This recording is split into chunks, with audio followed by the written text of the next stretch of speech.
Bonjour, j'espère que tu vas bien. Dans cette vidéo, je vais t'expliquer les 7 étapes pour que tu puisses acheter, revendre un véhicule et faire 2000 euros par semaine, sans moi, de manière assez autonome et que tu puisses le faire directement. Je vais t'expliquer toutes les étapes que moi j'ai mis en place dès le début pour pouvoir le faire.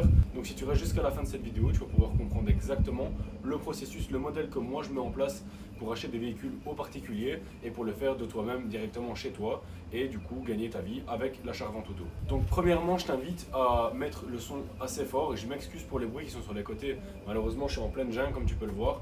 Donc il y a un peu de vent, un peu de bruit de singes, de criquets et autres.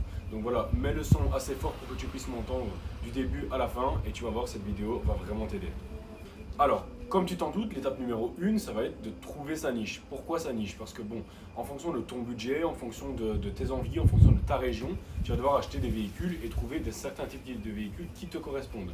Donc pour trouver ta niche, la règle la plus simple, c'est regarde autour de toi. Tu vas regarder tes voisins, ceux qui vont à l'école, ceux qui vont au supermarché, tous les véhicules qui se vendent le plus dans ton quartier, dans ta ville. Bref, vraiment dans un périmètre de 50 km autour de toi. Si tu vois que c'est plus des Renault Clio, tu achèteras plus de Renault Clio. Si tu vois que pour les jeunes conducteurs, ça se vend beaucoup, c'est des 208, tu partiras plus sur des 208. Si par contre tu vois que les pères de famille sont plus sur des Renault Kangoo, que sais-je, tu partiras sur un Kangoo. Et inversement. Donc vraiment, regarder autour de toi, c'est une chose que beaucoup de personnes mettent de côté, mais c'est hyper important. C'est du vrai, c'est du concret, les voitures sont là, tu vois dans les rues qui avoisinent ta maison, qu'est-ce qui se vend exactement, et toi derrière tu vas vendre dans ta région, je suppose, sauf si tu comptes vendre vraiment à 100 ou 200 km, là tu peux changer complètement, mais si tu vends dans ta région, regarde autour de toi et ce sera un des meilleurs conseils que je vais pouvoir te donner. Maintenant ce n'est pas le seul, évidemment. Tu vas devoir prendre en compte aussi ton budget, parce que forcément si tu as 1500 euros de budget, tu n'auras pas les mêmes voitures à aller chercher que si tu avais 50 000. Donc vraiment en fonction de votre budget, vous allez devoir vraiment vous focaliser sur certains véhicules qui vous seront plus adaptés. C'est-à-dire, si tu as 1500, 2000 ou 3000 euros de budget initial, tu vas plutôt partir sur des petits véhicules essence, plutôt typés jeunes conducteurs, et du coup tu devras plus t'adresser et regarder autour de toi sur les jeunes qui ont besoin d'un véhicule qui est en faible taxe, avec une petite motorisation, qui consomme très peu pour les viser eux et aller chercher de la rentabilité avec eux. Par contre, si admettons tu commences à avoir 10 ou 15 000 euros pour débuter, là par contre tu vas pouvoir aller chercher des véhicules qui sont beaucoup plus onéreux avec 3, 4, 5, 6 000 euros. Alors bien évidemment, si vous avez 10 000 euros de budget, inutile d'aller mobiliser 10 000 euros dans un seul véhicule. Il faut absolument que vous gardiez un maximum de chances de vendre des véhicules et de faire de l'argent. Donc si vous avez 10 000 euros de budget, il faut au minimum avoir 2 ou 3 véhicules en rotation. Si vous avez par contre 100 000 euros de budget, là vous pouvez vous permettre d'acheter des véhicules beaucoup plus chers parce qu'en ayant 100 000, vous pouvez sans problème diversifier vos achats et maximiser les chances de revente et de ne pas stocker des véhicules trop longtemps. Si par contre tu as 3 000 euros, là par contre ton achat sera décisif. Bon, l'avantage que tu vas avoir, c'est que tu auras des véhicules qui se vendent très rapidement. Du coup, des véhicules qui sont très volatiles à 1000, 1500, 2000 euros qu'on peut acheter au quotidien sans pour autant devoir faire l'achat de l'année, et ça ne demande pas des semaines et des semaines de réflexion. Donc à ce niveau-là, si ton achat est bon, dans tous les cas, tu peux vendre ton véhicule très facilement. Mais la première étape, comme je t'ai dit, c'est tout simplement définir ta niche. Donc l'étape numéro 2, tout simplement, c'est trouver son véhicule. Alors une fois que tu as défini ta niche, tu sais dans quel budget tu dois t'orienter, tu sais exactement ce qui se vend autour de chez toi, mais là tu vas devoir trouver le véhicule. Alors il y a plusieurs options qui s'offriront à toi. La première, la plus simple, ça va être de trouver ton véhicule sur Internet. Parce que là, on parle des gens qui n'ont pas beaucoup de budget. Si tu as 2, 3, 4, 5 000, voire 10 000 euros de budget, c'est vraiment pile pour toi. Il faut que tu achètes en particulier. Alors, toutes les personnes qui te disent oui, mais il faut avoir accès à des sites d'enchères pour pouvoir acheter ce type de véhicule, c'est pas vrai. Si tu as 2000 euros, les sites d'enchères ne te servent à rien, des fournisseurs pro ne te servent à rien. Par contre, oui, si tu commences à avoir 20, 30, 40, 50 000 et plus, là, ok, les sites d'enchères et les fournisseurs vont faire beaucoup. En l'occurrence, je veux que tu puisses faire cette méthode dès maintenant. Donc tu fermes cette vidéo, tu l'appliques de A à Z, tu suis les 7 étapes et tu vas pouvoir le reproduire et faire de l'argent toutes les semaines avec cette méthode-là. Donc les sites, si tu es en France, tu peux aller voir sur La Centrale, Le Bon Coin, Facebook Marketplace. Si tu es en Belgique, sur Autoscout24. Si tu es en Allemagne ou tu veux te fournir en Allemagne, attention pour les petits budgets, ça sert à rien. Mobile.de. Alors, comme je te l'ai dit précédemment, tu vas devoir filtrer ton budget directement. Donc, quand tu vas aller chercher tes véhicules, inutile de laisser plein de véhicules. Pour trouver des véhicules qui sont intéressants, il faut absolument qu'ils soient mis sur Internet le jour même. Parce que si ça fait une semaine qu'ils ont été mis, tu penses bien, tous les petits filous comme toi ou comme moi qui ont voulu acheter un véhicule moins cher ont déjà bombardé le message. Donc, tu vas les filtrer directement, annonce les plus récentes pour que tu sois certain d'avoir les véhicules dernièrement mis. Une fois que tu as filtré ça, tu vas également filtrer d'autres choses, d'autres critères pour affiner tes recherches et aller chercher directement quelque chose qui t'intéresse. Donc si admettons tu as 2000 euros de budget, tu vas filtrer les véhicules qui sont affichés jusqu'à 4000 euros, tu vas filtrer les véhicules qui sont affichés jusqu'à 4000 euros et également le kilométrage. Je te déconseille de prendre des véhicules qui sont beaucoup trop kilométrés. Je te dirais d'éviter les véhicules au-dessus de 150 000 km. Ça va te permettre d'avoir moins de frais, moins de surprises et si tu es indépendant et que tu dois faire une garantie, avoir moins de retours garantis. Tu vas mettre tous ces filtres-là en place pour que tu puisses affiner ta recherche et trouver ton véhicule au plus vite. Alors l'étape numéro 3, dès que tu as trouvé ton véhicule et que tu as fait quelques recherches, maintenant tu vas devoir faire une étude de marché parce que trouver un véhicule ça va très vite entre nous. Le plus dur c'est de savoir si ton véhicule va être acheté au bon prix, s'il vaut vraiment la peine ou pas. Donc ton étude de marché tu vas devoir la faire par la porte ou par la fenêtre. Pour être certain que ton véhicule soit acheté au bon prix, tu vas pouvoir faire dégager une marge et être certain que tu fasses du bénéfice entre chaque véhicule. J'ai plein de personnes qui avant de passer par mon aide, dont mes élèves d'ailleurs, qui achetaient des véhicules et qui me disaient ouais mais Flo j'arrive pas à faire de marge, à chaque fois que je vends un véhicule je me rends compte qu'au final je vends en perte. Ben oui parce que ton étude de marché n'a pas été bonne. L'étude de marché c'est le plus important, je dis toujours, le bénéfice il se fait à l'achat et pas à la revente. Donc si vous achetez bien vous vendrez bien, si vous achetez mal vous vendrez mal. Donc tu dois absolument calculer ta marge en amont. Si ton véhicule est affiché à 4000 euros, en tout cas pour ma part, je te conseillerais de l'acheter entre 2000 et maximum 2500 pour aller chercher entre 1500 et 2000 euros de marge. Si par contre sur un budget de 4000 euros, tu n'as pas au minimum ces 1500 euros de marge, malheureusement ça ne sert strictement à rien. Donc vraiment, comment tu dois faire? Tout simplement pour refaire une étude de marché, tu tapes le nom du véhicule, donc la marque du véhicule, le modèle du véhicule, tu mets une année avant, une année après, pardon. Donc si admettons ton véhicule est de 2012, tu filtres les véhicules de 2011 à 2013 pour être certain d'être en corrélation avec le marché. Tu filtres également le kilométrage avec 25 000 km en moins, 25 000 km en plus.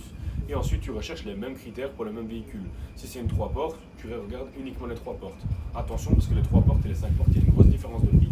Si, admettons, tu achètes une Polo à 3 000 euros en 3 portes et que tu vois sur ton étude de marché qu'elle se vende 6 000 en 5 portes, attention, c'est complètement différent.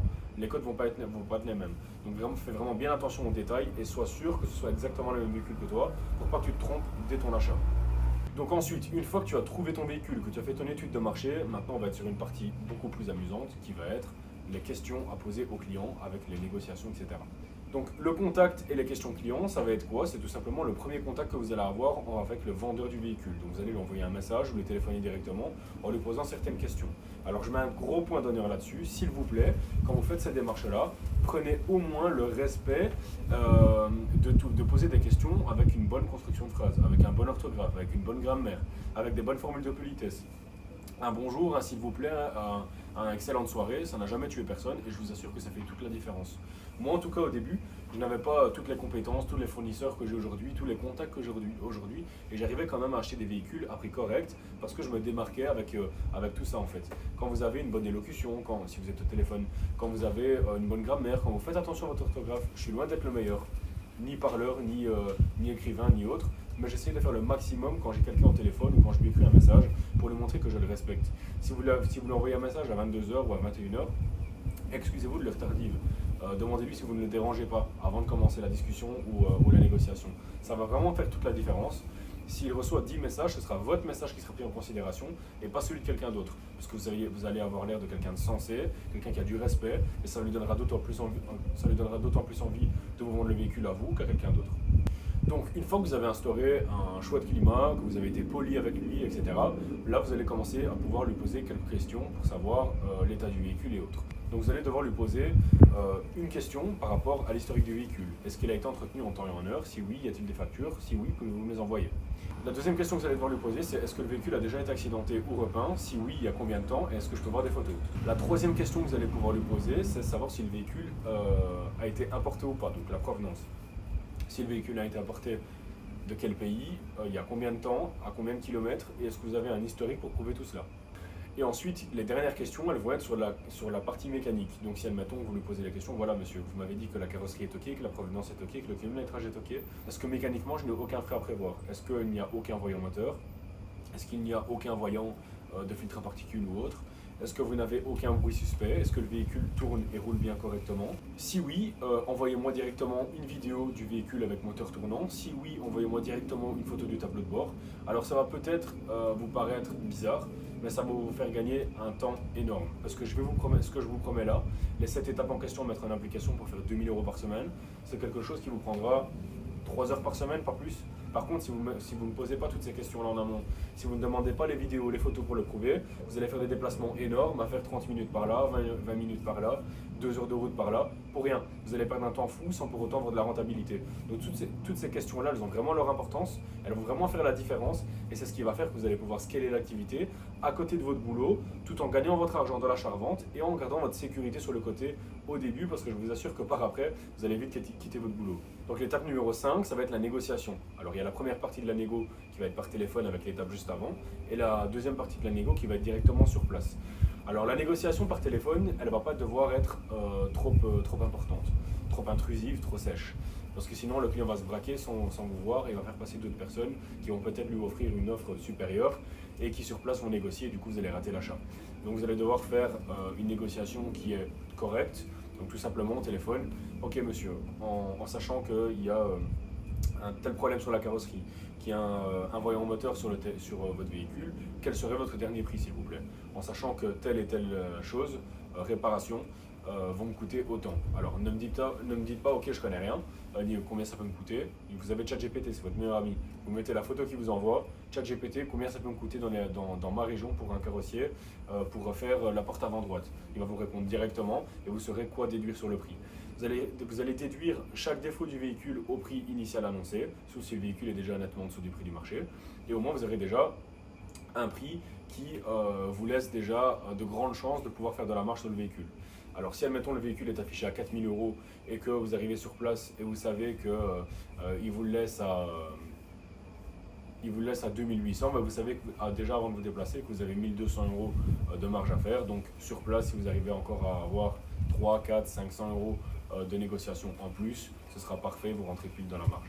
Alors évidemment, une fois que tout ça est fait, vous allez fixer rendez-vous avec lui, vous allez vous rendre sur place pour la négociation, pour voir les véhicules et tout ce qui tourne autour. Une fois que vous arrivez sur place, le plus important c'est d'instaurer un climat de confiance et de respect avec lui, aussi bien par téléphone que sur place.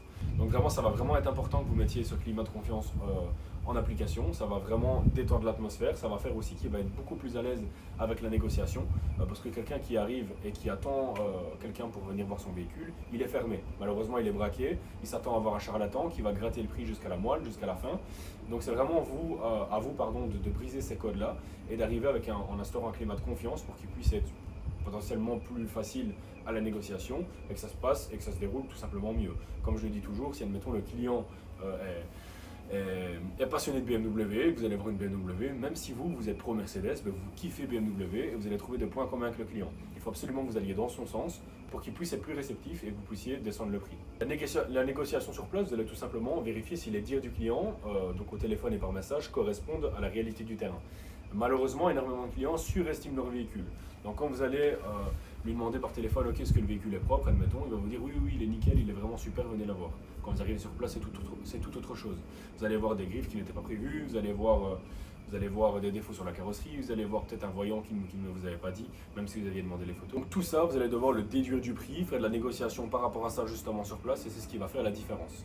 Alors évidemment, il y a négociation et négociation, dans le sens où si vous avez une griffe sur la porte, ne lui retirez pas 1000 euros. Ça va vous coûter 250 euros pour refaire, donc vous pouvez compter beaucoup plus, évidemment c'est ce qu'on fait tous. Donc si c'est un projet qui va vous coûter 200 euros, moi ce que je retire souvent c'est 400. Je retire toujours entre 35 et 45% du prix à déduire. Comme ça, je vais pouvoir créer de la marge sans qu'ils le sachent. Parce que quand on a les bons contacts, vous pouvez créer de la marge parce que vous avez les carrossiers moins chers et les mécaniciens moins chers. Eux ne sont pas censés le savoir. S'ils vont chez BMW, ils vont payer prix plein et c'est ce que vous allez devoir déduire. Donc si vous mettez tous ces conseils en application durant l'étape numéro 5 qui est de la négociation, ça va vraiment vous changer la vie. L'étape numéro 6, elle est complémentaire, ça va être le test du véhicule.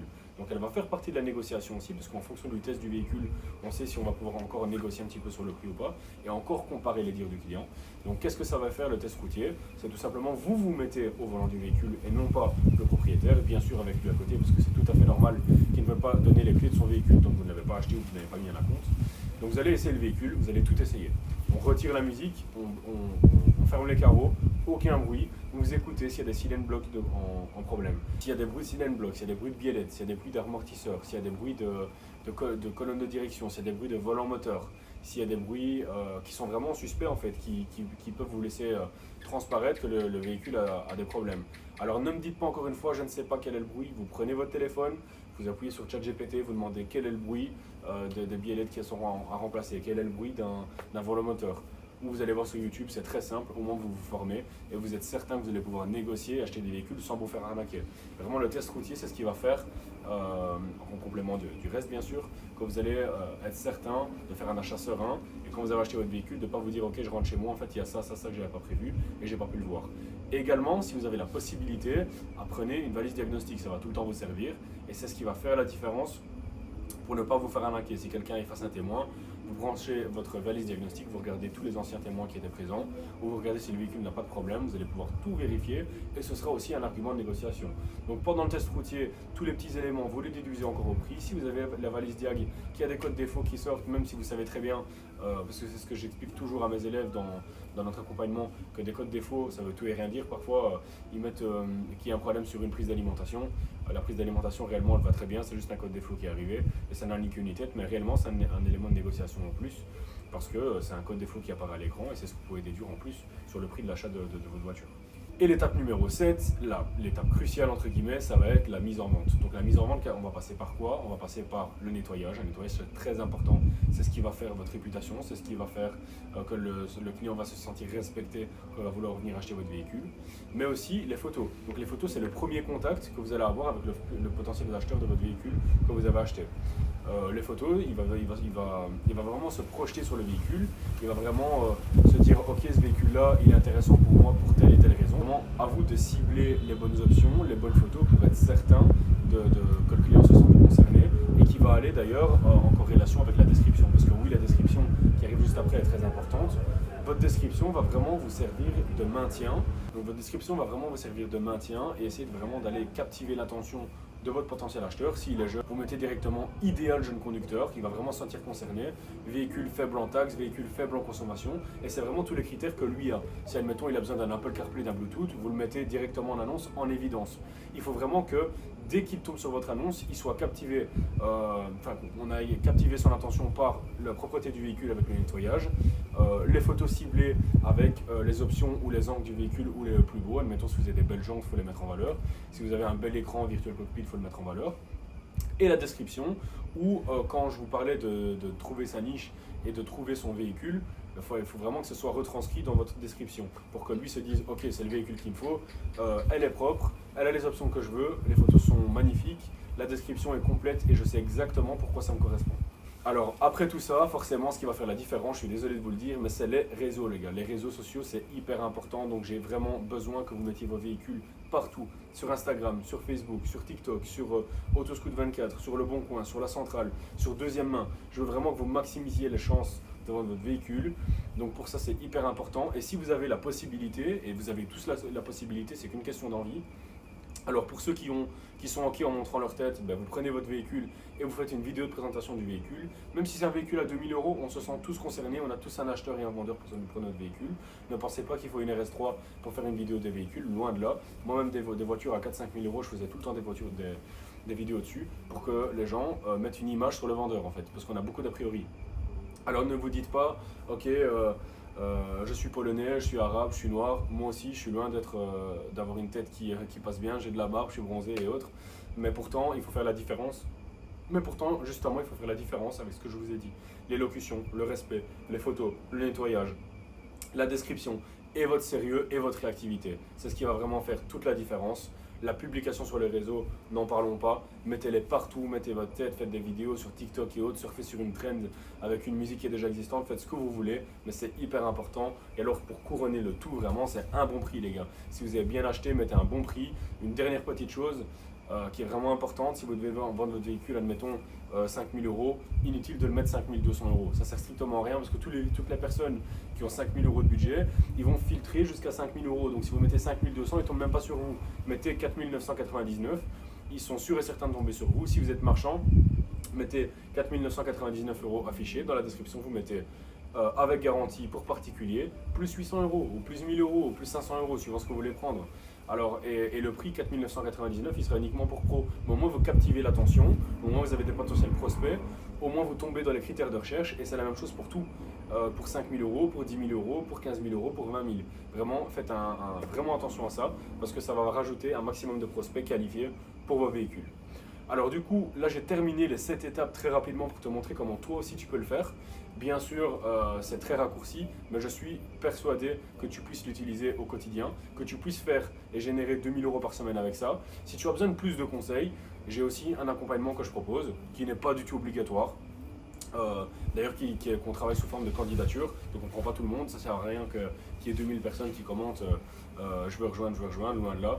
On veut vraiment être certain qu'on puisse apporter un suivi de qualité à quelqu'un, pour qu'on puisse l'accompagner lors de ses premiers achats, lors de ses premières ventes, qu'on puisse checker ensemble ses mises en annonce, ses achats, ses marges qu'il a fait, comment il s'adresse aux gens, etc. Bref, un accompagnement complet. Alors si tu es intéressé, il y a le lien dans la description. Je mets vraiment toutes mes connaissances, tous mes contacts aussi avec fournisseurs, courtiers en garantie, comptabilité et autres pour que vous ayez un package complet.